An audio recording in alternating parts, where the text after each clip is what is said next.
It's me, named Sony. Welcome back to Mario Odyssey, and back into the how it works video for that, and in platforming in general. Now, in the last part, I had got cut off because of a phone call, but I never noticed that I'd pretty much reached 25 minutes for the video as well. So I'm going to carry on from that point as well. Now, in the last video, I'd mentioned that holding the crouch button, I'm going to say crouch button because I kept saying Z button, and it's not Z, or for the Americans in the audience, Z. It's not Z or Z, it's just the shoulder buttons because this is Mario Odyssey and it's not on an N64. Yeah, so the crouch button is kind of part of the state control in terms of actually switching to slide mode, which in this game is actually rolling. And I mentioned that that's something that reminded me of a little element in Banjo-Kazooie as well that I noticed.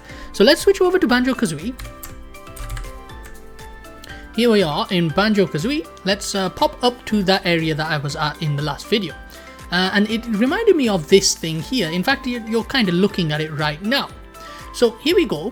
When we are moving around as Banjo, when you crouch, you can see that the crouch has this sort of fake slide, right? It's not, again, there's no actual slide mechanic in this game. It's not like Mario 64 in terms of this slide would allow you to slide down slopes or anything like that. It's completely sort of its own little move, right? It's just part of the crouch system. But you'll notice that there's a sort of slide that happens, and there's a very specific cloud that comes out as a result of you moving and stopping.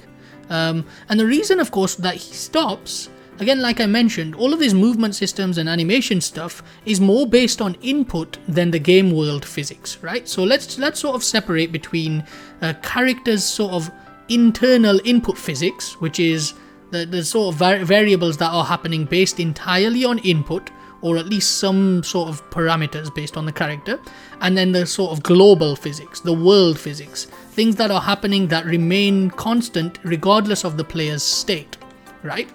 And this is actually one of those things where it's happening within the inputs sort of physics itself. This sort of slide here, it's not a global slide, it's not a world slide, it's not something that would work up here, right? Because it switches completely to a different state when I'm sliding on there. And this one only applies while I'm holding the crouch button. Remember, it's based on the button rather than something that's going on in the world. So here we go, you can actually slide and release the crouch button and he'll immediately stop the slide. There's a full one, and there's a released one, right? Now, there's something weird about when you're holding Kazooie out, right? Now, for those of you that don't know the controls of Banjo-Kazooie, the way that you get Kazooie out the backpack is you crouch, you hold the crouch button, and then you tap the left C button. The left C is just a camera control button, right? So you press the left camera button and he pops Kazooie out. Now, Kazooie remains out for as long as I hold the crouch button. If I release the crouch button, Kazooie goes back into his backpack, right? So that means right now I am holding crouch in the same way that if I was moving Banjo and I held crouch, he would go into a slide, right? So watch what happens when Kazooie jumps. Kazooie performs a full landing animation, and in that process, he actually performs the same slide, or at least something that looks exactly the same as the slide when, well, you know what, if I zoom out, will I get less camera movement? Kind of. It's very hard to get this game to not make the viewers dizzy. But yeah, as you can see, as I land with Kazooie, he plays a similar sort of state as the crouching when you're playing as Banjo. And what I'm kind of hypothesizing here, again, I don't actually know what goes on behind the scenes, but I'm just sort of taking a guess here and saying that was never supposed to happen. You can see he's playing exactly the same animation as when he lands in idle form, right? So Banjo has exactly this. When you land, he has an idle animation, an idle landing animation. So here we go, that's the landing animation. That gets overridden if you're moving. So here we go, immediately he switches to his movement animations. With Kazooie, that's not happening. As soon as I land, he always plays that landing animation regardless of whether I'm moving or not, right? I make this assumption that what's actually going on is while holding the crouch button, this state of sliding with the crouch happened even with Kazooie out. they didn't actually plan on that happening, but it happened by accident. I make the assumption that they actually left it in. They didn't actually program it to look like that. It just looks quite cool, so they left it in. I'm just, I don't know. It's just a little thought that I had. I make this sort of, it just seems like that would make sense, right? Is that they do the landing, because that's a very weird way of landing. You've got this idle landing animation, which even with Banjo, you've actually already used for idle landing, but override it when you're moving. Did they just forget to override it, or what? Like, is this just accidental? Because that slide doesn't happen when Banjo lands, right? There's no cloud effects at all, right? And it's not like there's cloud effects when Kazooie's, well, there is cloud effects, but it's not the same one. I was gonna say, it's not like there's cloud effects when Kazooie's running, and there literally is cloud effects. Oh my god, just proving myself wrong immediately. Now the other thing you'll notice there is a little bit of a proof of that movement system here, where you can see Banjo lands with that idle animation even when he's sort of sliding and moving. You can see it doesn't get overridden by the movement animation. Again, that's because it's not based on the game world physics, it's based on the input itself. So if I'm holding the movement, then he'll override the animation with walk. Otherwise, he'll land with his idle landing even though he's not really landing still, right? Mario doesn't do that, it's based more on the game world physics. Now, another thing I wanted to point out is, no, I'm not playing Mario Odyssey. Wrong roll button. It's so weird playing 3 games at once, alright? Right, let's get down here. Am I in the right section? Here we go. Right, so here we go. We'll notice something about the sliding. So let's talk a little bit more about the sliding. There's a lot I can say about the sliding as usual. Now here we go. So, on this platform, there's something different that happens compared to on any other platform, right? That's because these platforms are actually flat, whereas that one over there is not, right? Now, let's talk a little bit about ground normals. Ground normals, for those of you who haven't followed much of the channel, a ground normal is the sort of line that comes out perpendicular to the surface of the ground. So here we've got flat ground, so essentially Banjo is in line with the ground normal, right? So the normal angle is coming out here. With this slanted ground, can I get the camera further? No, it's not allowing me.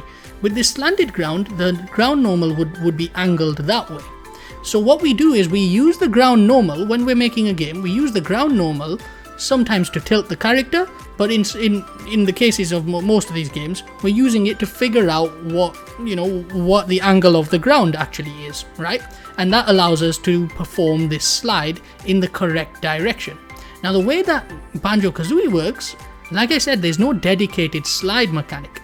Instead, it just simply moves Banjo at a set speed. There's no acceleration going on here. As you can see, it's always this set speed, right? So let me go really high up and you'll see one set speed. That set speed is set and Banjo moves at that speed. Even when he's finished the slide off the slide platform, he stops almost immediately. There's no slowdown. There's no physics going on. It's just purely based on the ground normal. And that continues even on flat ground. But if it's completely flat, the game can't tilt the character relative to the ground. Watch this. Right, did you see that? So if I pause the game, you can see Banjo never flatly tilted along the ground surface. He always stayed diagonal relative to that. That's because this ground is flat, and you can tell this ground is flat because the slide continued in the same direction that Banjo came off the actual slope. So here we go. There, he carried on going this way, right? And if I crouch, you can actually see that continue. So there we go, it continues in the same direction. Now the thing is, when that ground is not that way, even if it's not a slope, so this is walkable ground, right? But suddenly, Banjo changes direction, right? He changes direction because the ground normal of this platform is not perfectly flat. It's probably going up, but slightly to the left on this side here. As a result, and we might be able to just about see that. Let's see if we can see it. I don't think we will be able to. It's very, very minimal. You can't, there's no way of telling from this sort of position, right? But what's happening is this ground normal is very slightly off, and as a result, the game has to push Banjo along that surface, right? So he goes that way. If I crouch, we can extend this, and we can see he's going very, very sideways. It's very weird. It looks completely unusual, but it's just because there's no real physics going on. There's no ideal there's no idea of physics in the world space. It's just purely this sort of pre-baked input. It's still some form of physics engine, but it's a very basic version of it. And you can see here, if I use this platform, we can see actually the direction that Banjo rotates into. If I crouch, we'll see him slide. Oh, he carried on almost. Oh, that's very cool. Right, he'll almost carry on in that direction that he's supposed to. See how he goes diagonally there. Now, of course, if you did this in Mario 64, it's completely different, because with Mario 64, sliding doesn't work like that. Sliding is actually sliding in Mario 64, right?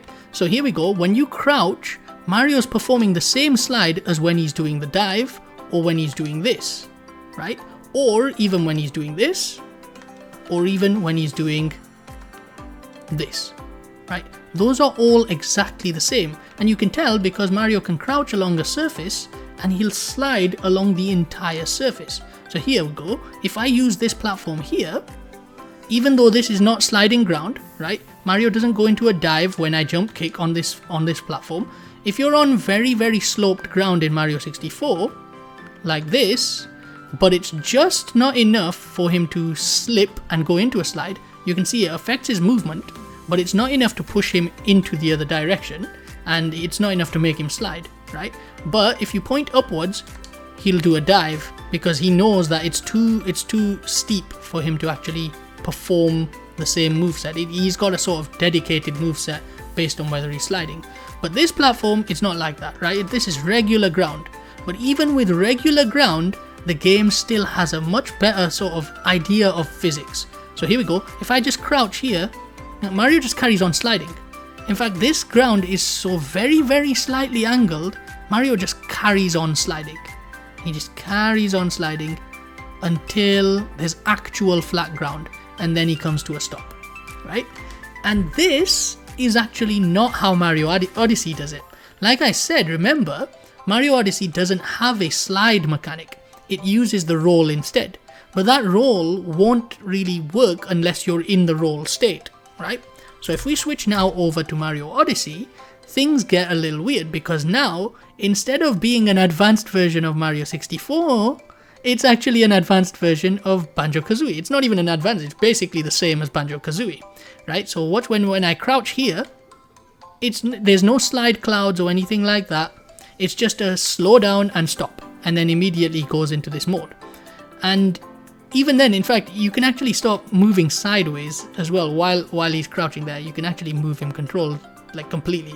But you'd expect that this kind of land here would cause him to slide down like you would with true physics. Of course he won't. You can see he slows down exactly the same regardless of whether we're going up the platform, down the platform. It's always the same, right? It's always the same. Mario slides this a certain amount and then stops. It's basically the same way as Banjo-Kazooie. Let's talk a little bit about something else now. So here we are, down at this area with the water. Let me get rid of that bird. So yeah, what I want to show you here is a little bit more about the animation system. Now the thing with the animation system with Mario Odyssey is some of the moves that Mario has don't have a speed blend, right? And one of them is actually the swimming, right? So with Mario Odyssey, they changed the swimming controls a little bit compared to a regular Mario or 3D Mario game, where Mario can swim on surface, and then once he's under the water, he doesn't swim on surface. Instead, you tap jump like you do in the old 2D Mario games, right? So you can tap jump to actually bounce up. And of course, the dive still works in the game the same way as you can dive anywhere else by pressing crouch and then tapping the attack button. I was going to say dive button, which would be stupid, wouldn't it? Right.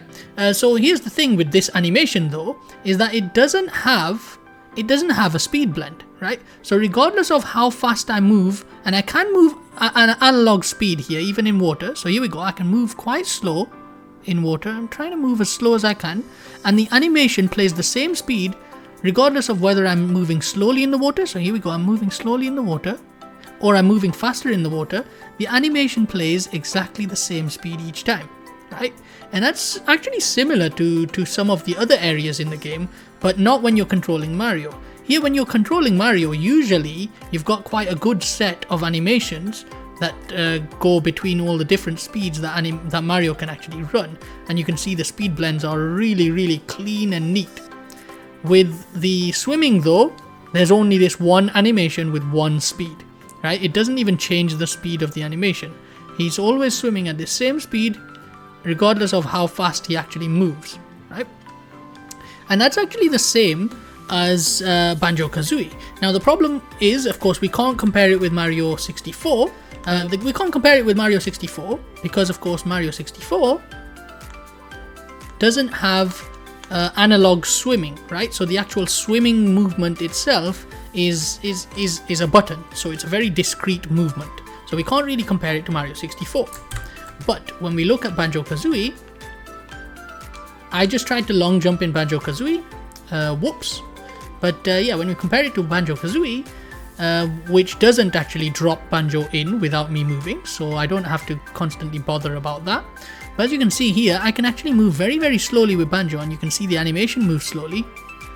And if I move faster, the animation plays faster, right? So they actually have a speed blend in Banjo-Kazooie, which in essence makes it more detailed than the speed blend in Mario Odyssey, which is unusual, right? But let's switch back over to Mario Odyssey as we look at some other areas where that problem happens, right? And one of them is, well, most of them are with these characters. So if we grab this guy, well, that was a cool grab, right? So if we grab this guy, we can see that his animation system does exactly that, right? So if we go over here, we'll go over to this area again. It's nice and easy to move around here, right?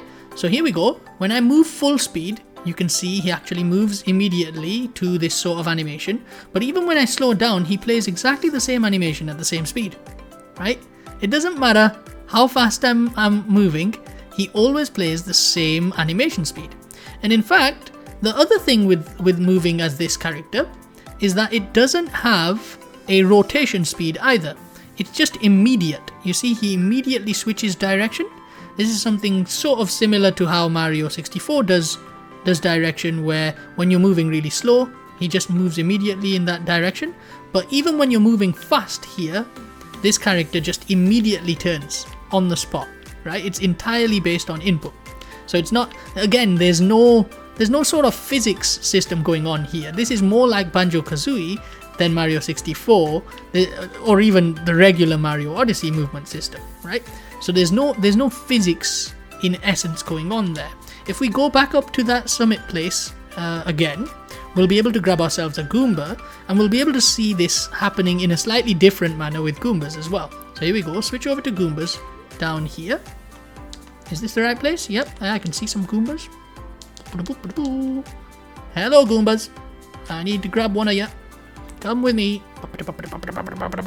Ah! Luckily, other Goombas can't jump. Right, so there we go. We've got a Goomba. Now, when we move as a Goomba, we have the same thing going on. This time though, with Goombas, they do have a rotation speed, right? So they don't immediately change direction. You can see he can only move in the forward direction of the Goomba, right? So when I instantly swap the rotation, he rotates all the way around in order to actually move in that direction. They only ever move forward in their direction, but that forward direction, of course, doesn't turn instantly. It has to rotate. But let's have a look at the animation speeds now. The animation speed with walking is that it remains the same regardless of how fast I'm moving. So here we go, we have analog control. You can see I can move very slowly, but let's try and get the camera in. I can move very slowly, but they still play the same animation at the same animation speed regardless of how slowly I actually move. Now the other cool thing with Goombas is they have a run button, right? So here we go, we can actually run. And the thing with the run button is it plays a different animation, but it's still an analog control. So here we go. I can actually move very, very slow even while dashing, which the game is calling it dash, but it's a run, it's a sprint, it's a dash, it's all the same thing. And of course, when you're standing in place and you hold the dash button without actually moving, it does another quite Mario thing, which is to have this run on the spot. And what he does here is he plays the walk animation. So here's the walk animation when I'm not holding run. Here's the run animation here's the walk animation when I'm holding run but not moving. And of course, when I'm moving, here's the run animation. But here's the thing. If I move full analog, right, while walking, we get this speed and this animation. But if I hold run and move really, really slowly, we get the run animation while moving even slower than the walk. Which is, it's because it's entirely based on the buttons. Again, it doesn't care much for the actual game's velocity. It's not about the velocity of the character. It's about whether or not you're pressing a button, right? It's very, very similar to how Banjo-Kazooie handles its movement system. It's one of those things. I think I'll cut this video here. It's been a little bit of small details here, there, and everywhere. I just wanted to cover some of these more weird and slightly unusual things that you don't really look at, these sort of details that you don't really think about when you're just looking at the face of it. But there we go. What on earth is that? But what? I never noticed this before. Why did I not notice this? But oh well. I don't know what that is. But there we go. So yeah, I'll cover this, and I'll cover another part for this sort of how it works platforming series thing. And in that, I want to talk a little bit more about sort of quality control details, more specifically in terms of jumping. And I'll cover that in a moment. But in a moment also means a different video for you. So I'll see you in the next one. Thanks very much for watching. And that's the end of this. So goodbye.